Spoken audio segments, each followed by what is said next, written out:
Hello, this is Raziel Cohen with ndftraining.com, and today we're going to talk about silent moving.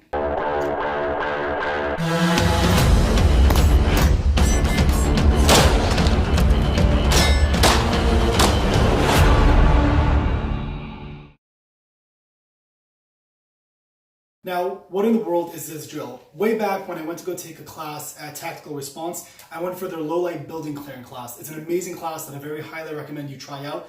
It's very difficult. The main purpose of the class is pretty much to humble you.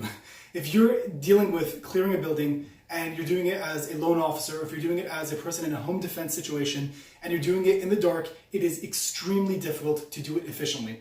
Now, a part of what that class was talking about situational awareness. Now, situational awareness is not only about what's happening around you, but also what's happening above and below you. Now, what that means is that if you're a person who lives on the ground floor and you might need to go upstairs to the top of the house, you're going to have to take into account the fact that there's going to be an elevation change to make sure that you're looking up to see if anything is above you, or if you're looking downstairs if something is below you. Now, on top of that as well, there's also the issue or the variable of things being on the floor that you don't want to step on.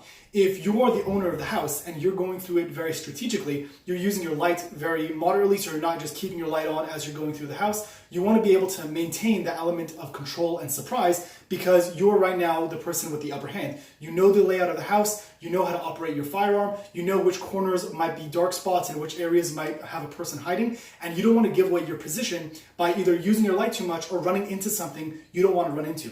So one of the drills that we did by Tactical Response is they gave us a couple of props that you could do at home. So I took this Gatorade bottle and I filled it with a couple of rocks that I had outside, and if you walk into it, it makes a very loud noise, making sure that you realize that you hit something. The same thing as if you take a cut piece of 2x4 and you have it standing up, if you walk into it, it's going to slap the floor and make noise, as well as any crunched up water bottle you might have at your house is able to be used as a prop for this drill. So what you're going to do is you're going to take some of these props that you can make at your house, obviously, and set them up in an area of a hallway or something you might be walking through.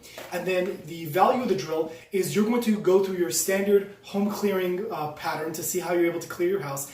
Better yet is to have someone else set this up for you so you don't always know where these things are going to be, and go through the standard procedure of clearing your room, clearing your house, and doing stuff like that. And the value is that especially if you have a long gun, where if you have it up the entire time, you might lose visibility of what's happening below you. It keeps you aware of what's happening around you so you can make sure that you're being aware of what's happening so you don't run into something you're not supposed to. So if you have a kid at home and they have a lot of loud noise toys and you step into one of them and it starts playing a rhyme, it's kind of going to be an issue because those are usually very loud and very bright, and it kind of gives away your position. So these are things you want to be able to take into account. Now, another thing we did at that class, which I thought was very valuable, is something called the shake test. This is, again, something if you're a law enforcement officer, might be very valuable for you to be able to do.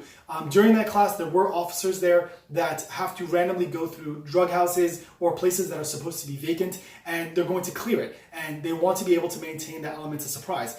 If you're someone who has a bunch of keys on them and a bunch of gear that jingles, that could be an issue with your element of surprise. So a very simple thing you could do is just jump up and let inertia fall down with you and listen to any sounds that you might make with that shake. So if your keys are shaking, it might be a good idea to secure them in a way where it won't shake, or if you have any other gear that kind of wobbles around, be able to secure that. So again, for the value of this drill for today is you could practice the shake test, as well as also have someone else stage these products around the house for you and then go through your standard home clearing method and see if you end up walking into them. If you do, great time to be able to practice being more situationally aware of the floor that's below you, as well as going up the stairs or down the stairs, seeing what you might run into.